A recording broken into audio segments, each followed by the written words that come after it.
Olá a todos e todas, meu nome é Gabriela Arosa, eu sou mediadora de História do Polo de Jardim América e eu e a Isabela Tavares, do Polo Sara Kubitschek em Campo Grande, vamos falar nessa semana de número 33 sobre o Brasil na Primeira República e seus movimentos de contestação. Bom, antes da gente começar, é muito importante a gente se localizar temporal e espacialmente.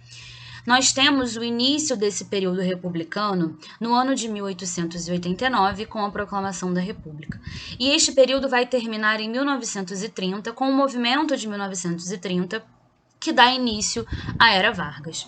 Durante esse período vão ocorrer várias coisas importantes. Dentre eles, o que vamos frisar nos próximos slides é a promulgação da Constituição, que inauguram diversos preceitos e características desse novo sistema político, o republicano, que está começando a existir no Brasil nesse momento. Também vão ocorrer diversos movimentos de contestação que vão se organizar tanto no campo quanto na cidade. E vocês devem estar se perguntando, então, por que essa reta cronológica começa no ano de 1888 com a assinatura da Lei Áurea? Porque a gente está entendendo que nenhum fenômeno histórico ele termina de um dia para o outro. E que na construção dessa república, na construção da participação política ou não participação política, na construção de cidadania dos sujeitos que viveram naquele momento, a assinatura da Lei Áurea se apresenta como um momento importante que deveria ter dado fim àquelas estruturas escravocratas que estavam presentes no período imperial brasileiro. Vale a pena, para quem não se lembra dessas estruturas, retornar na aula da semana 24. E para a gente, né, essas estruturas lá do Império que diferenciavam homens negros e brancos vão mudar de cara, mas, de certa forma, a República continua mantendo essa diferenciação entre homens, mulheres, entre pessoas brancas e pessoas não brancas, que deveria ter se finalizado com a assinatura da Lei Áurea. É fundamental a gente recordar, então, que o fim do Império se deu por conta da dissolução das principais instituições que garantiam a existência do Império, como o Exército, a Igreja Católica, a escravidão e a monarquia, que vão perdendo força e sentido e abrindo, então, possibilidades para o surgimento de um regime republicano, que vai acontecer através de um golpe militar. Diante daquela situação de crise que a sociedade brasileira estava vivendo em todos esses âmbitos, né, econômico, social, religioso, uma parte dos militares, apoiado por uma parcela da sociedade civil, comandados pelo Marechal Deodoro da Fonseca, vão dar um golpe de Estado e vão assumir o poder do nosso país.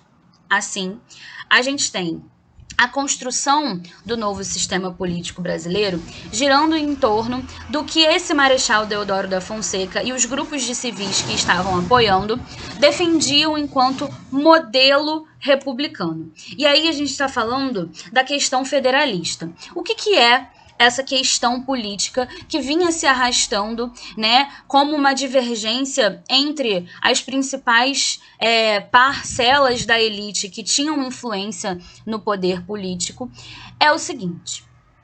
Bom, federalismo é o sistema de distribuição de poder num país que dá autonomia às unidades da federação.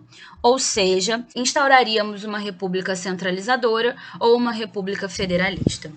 A Constituição de 1891, que começa a ser escrita no ano de 1890, traz o federalismo como uma principal característica, e esse debate vai se dar exatamente no processo em que essas disputas entre federalismo e centralização vão se acentuar tanto que aquele grupo defendido, né, apoiado pelo Marechal Deodoro, vai se enfraquecer, o Marechal Deodoro vai abdicar e seu vice assume o poder, dando aí consequência ao mandato dos primeiros anos da República. a Constituição de 1891, portanto, além do federalismo. Tem também a manifestação do direito ao voto somente para homens maiores de 21 anos, exceto aqueles analfabetos e alguns religiosos militares, a separação entre a Igreja e o Estado e as eleições diretas para a maioria dos cargos e mandatos fixos. Então, tendo essa Constituição com todas essas características, como é que essa república oligárquica se forma e se desenvolve?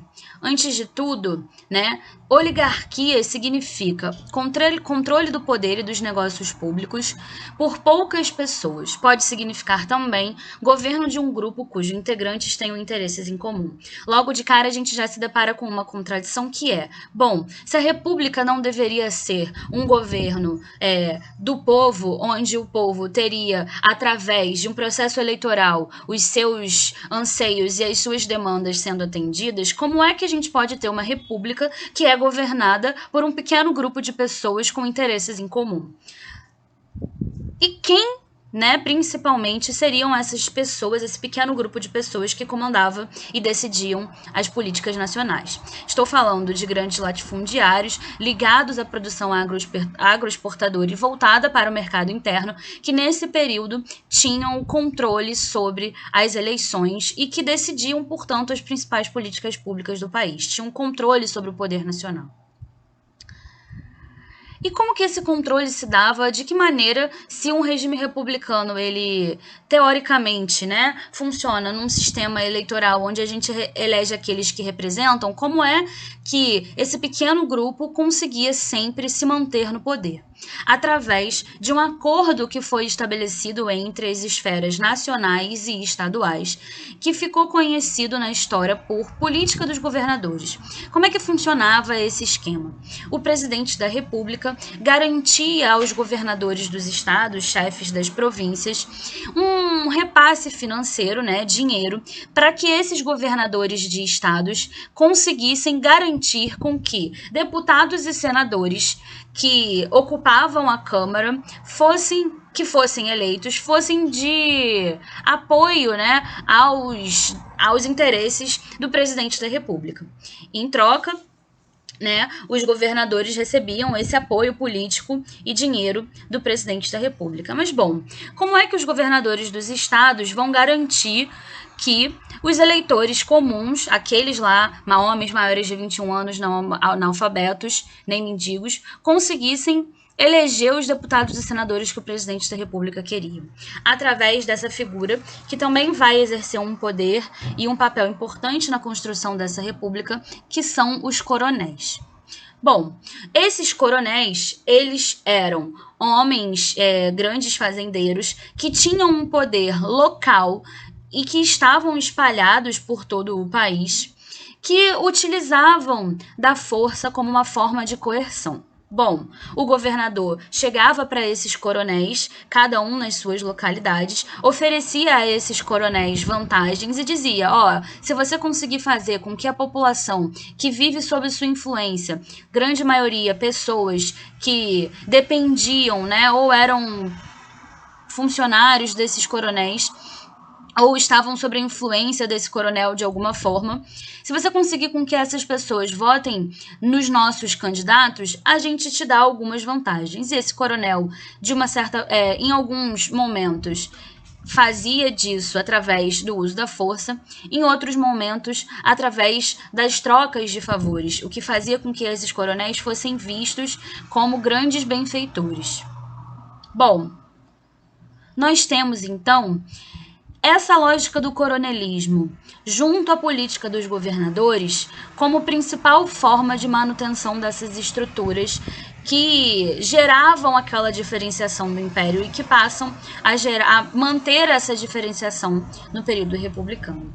E aí a gente deve se fazer uma pergunta importante que é: como é que viviam grande parte dessa população formada por ex-escravizados? Se a gente tinha uma república que não pensava e não incorporava as demandas de grande parte da população, porque era governada por um pequeno grupo, por uma oligarquia, como é que essas pessoas viviam? Na próxima parte do vídeo, a Isabela vai falar melhor sobre essa parcela da população. Bom, gente, saindo um pouco da dimensão da estrutura política da Primeira República, a gente vai entrar agora numa discussão que vai pensar um pouquinho mais, né, sobre a estrutura social, sobre a população da época, né, de que grupos era composta essa população da época. Para isso, a gente não pode esquecer da população negra que havia sido recém-liberta da escravidão em 1888, né, um aninho antes da proclamação da República. Nesse sentido, a gente precisa pensar esse período pós-abolição, né? E pensar a inserção da população negra na sociedade da época, né? Ou seja, nessa primeira república. Esse período pós-abolição, para esse período pós-abolição, a gente trouxe uma frase do professor Flávio Gomes que ilustra um pouco da realidade vivida pela população negra, que diz assim: o que significava ser cidadão, ser integrado, transformar-se em brasileiro? Os ex-escravizados e seus filhos estavam marcados nos corpos e mentes por expectativas políticas. Lutar por terra, autonomia, contratos, moradias e salários e enfrentar a costumeira truculência. Era reafirmar direitos, interesses e desejos redefinidos também em termos étnicos, coletivos e culturais. Para a gente pensar nessa população negra, nesse projeto de cidadania da República, né? A gente vai precisar pensar, por exemplo, nos direitos políticos, né?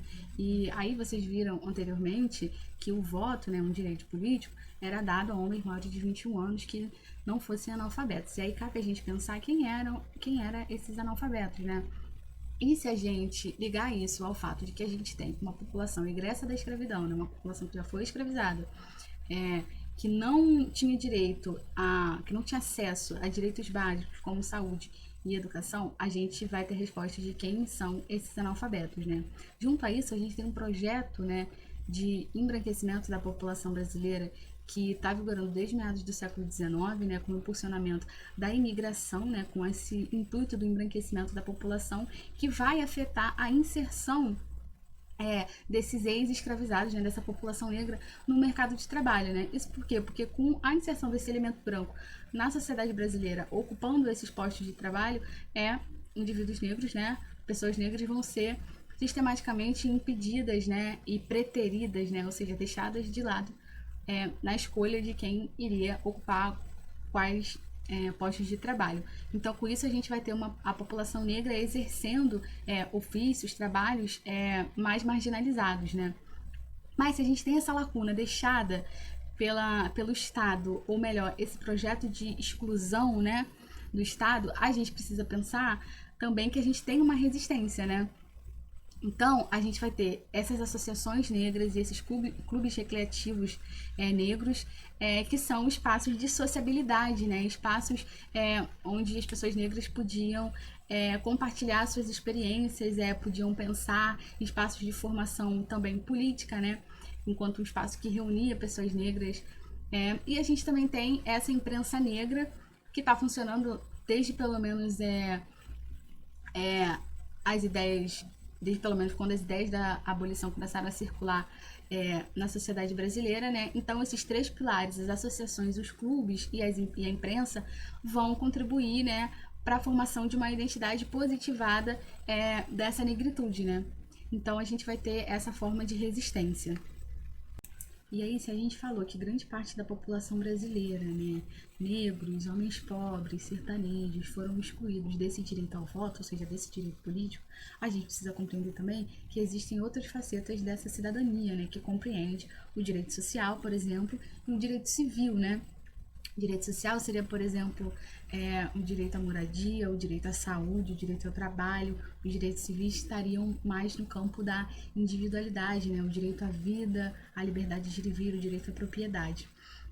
Então, a gente tendo uma visão geral do que é cidadania, né, a gente vai concluir que grande parte dessa população não era atendida por essa cidadania aí por esse conceito de cidadania, né, na Primeira República. Então, a gente tem outros exercícios da cidadania, que são os movimentos sociais, né, uma outra via de manifestação da cidadania. Então, através desses movimentos sociais, a população, né, marginalizada vai reivindicar, né, direitos sociais, direitos políticos e direitos civis também, né. Então, a gente tem essa diversidade de movimentos sociais, tanto no âmbito rural quanto no âmbito urbano. Se vocês quiserem dar uma aprofundada nisso, vocês podem consultar a apostila lá, o capítulo 2 do módulo 2. Então, nesse sentido, a gente pode destacar, por exemplo, uma revolta urbana, que é a revolta da vacina, que ocorre em 1904 no Rio de Janeiro.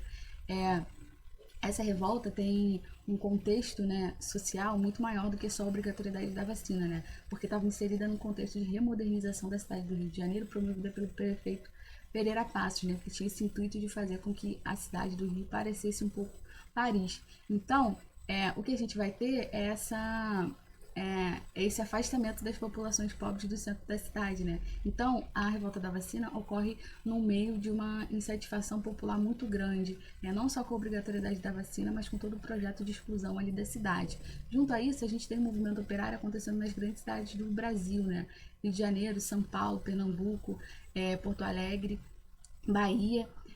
Então, esse movimento operário vem se formando desde meados do século XIX, né, através das associações mutualistas, e no século XX ele toma essa conotação mais sindical, né, e vai se organizando através dos sindicatos, né. Então, vai ocorrer paralisações ali ao longo dessa Primeira República, né, paralisações de diversas categorias de trabalhadores, e a gente deixa como exemplo aqui a Greve Geral de 1917, que é considerada essa primeira greve geral, né, que ocorreu em São Paulo, reuniu 50 mil trabalhadores de diversas categorias. Então, um outro exemplo de um movimento social, né, muito importante nessa Primeira República. Nós chegamos aos anos de 1920, né, que são os anos onde se manifestam essa contestação das oligarquias, né, dessa estrutura de poder que está na mão de poucos e que é excludente, tudo isso que a gente vem falando no vídeo. Então, quais são essas contestações? Quais são os motivos dessa contestação, né? Então, assim, diversos setores da sociedade brasileira vão manifestar críticas às fraudes eleitorais, à exclusão política, ao federalismo, né? E vão procurar reivindicar seus direitos, né? Principalmente os trabalhadores. Então, a gente vai ter, por exemplo, o movimento feminista organizando passeatas, se organizando em associações, né? Em busca do sufrágio universal, né? Do direito ao voto, né? Do voto para todos. Então, a gente vai ter também o movimento tenentista, né? Onde a gente vai ter o setor das classes médias ali militares voltando à cena, contestando e criticando esse federalismo, né? Buscando uma centralização política maior. A gente vai ter eles também criticando essas fraudes eleitorais, né? O coronelismo, o voto de cabresto, tudo isso. E a gente vai ter mais uma vez, né, os trabalhadores. E nesses anos de 1920, intensificando, né, os seus movimentos, suas greves operárias, suas paralisações. Então, esses últimos 10 anos, essa última década, né, a década de 1920, ela vai ser a década da ruína dessa Primeira República. Nós trouxemos para vocês uma questão do Enem de 2010 para a gente fazer junto, que diz assim: o artigo 402 do Código Penal Brasileiro de 1890 dizia: fazer nas ruas e praças públicas exercícios de agilidade e destreza corporal, conhecidos pela denominação de capoeiragem, andar em correrias com armas ou instrumentos capazes de produzir lesão corporal, provocando tumulto ou desordens. Pena: prisão de 2 a 6 meses. O artigo do primeiro Código Penal Republicano naturaliza medidas socialmente excludentes. Nesse contexto, tal regulamento expressava: letra A, parte da legislação do Império com vistas ao controle da criminalidade urbana. Letra B, a defesa do retorno do cativeiro e escravidão pelos primeiros governos republicanos. Letra C, o caráter disciplinador de uma sociedade industrializada desejosa de um equilíbrio entre progresso e civilização. Letra D, a criminalização de práticas culturais e persistência de valores que vinculavam certos grupos ao passado de escravidão. Letra E, o poder do regime escravista que mantinha os negros como categoria social inferior, discriminada e segregada. Bom, gente, aqui eu sugiro que vocês deem um pause no vídeo, né? Releiam a questão e tentem refletir e responder. Bom, se a gente se atentar ao enunciado da questão, a gente vai perceber que ela está pedindo para a gente o que esse Código Penal republicano expressa, né? E deixando claro que são medidas socialmente excludentes. A partir disso, a gente já pode excluir algumas alternativas aqui, como, por exemplo, a alternativa E, que está falando do poder do regime escravista, né? A gente está falando aqui de 1890, então a gente já não tem mais um regime escravista, porque a abolição foi decretada em 1888, então essa a gente já pode excluir. A gente tem também, por exemplo, a letra A, que está falando da manutenção de uma parte da legislação do Império, né? A título de curiosidade, a legislação do Império não era tão clara quanto a exclusão, né, e a perseguição da população negra, embora fizesse isso na prática, né? Não deixava claro na sua legislação, mas fazia isso na prática. Então a gente já pode excluir essa, até porque o controle da criminalidade urbana no Império era feito muito através das posturas municipais, né, no âmbito da municipalidade. A letra B está dizendo da defesa do retorno do cativeiro e escravidão, né, pelos primeiros governos do período republicano. Isso aqui a gente pode excluir também, porque a gente está inserido aqui, né, 1890, nesse ideal de república, né, o ideal da civilização, da civilidade, né, do progresso, de uma sociedade evoluída, né? Então, dentro desse ideal da república, a escravidão está excluída, né? Porque ela não é considerada evoluída. A letra C e a letra D talvez deixem a gente numa dúvida, né? Mas a letra C está dizendo de um caráter disciplinador de uma sociedade industrializada desejosa de um equilíbrio entre progresso e civilização. Esses ideais estão presentes na dimensão da República Brasileira, da Primeira República Brasileira? Sim, mas vamos voltar lá, o que o enunciado está pedindo pra gente, né? O que expressa o código, o primeiro código, o artigo do primeiro Código Penal republicano, né? Deixando claro que são medidas sociais excludentes. Então, nesse sentido, a gente já pode excluir essa alternativa também, porque ele está pedindo pra gente se atentar a esse código especificamente, né? E não a dimensão geral da República. Então, só sobra pra gente a letra D, que está dizendo a criminalização de práticas culturais e a persistência de valores que vinculam certos grupos ao passado da escravidão, né? Então, a gente vai ter na República, na Constituição de 1891, por exemplo, uma legislação que proíbe a capoeira, uma legislação que proíbe a prática de religiões de matrizes africanas. Então a gente vai ter uma perseguição sistemática, né, por parte do Estado a essa população negra, né, que está uma população negra ex-escravizada. Então, gente, a gente fica por aqui. Até uma próxima. Bons estudos!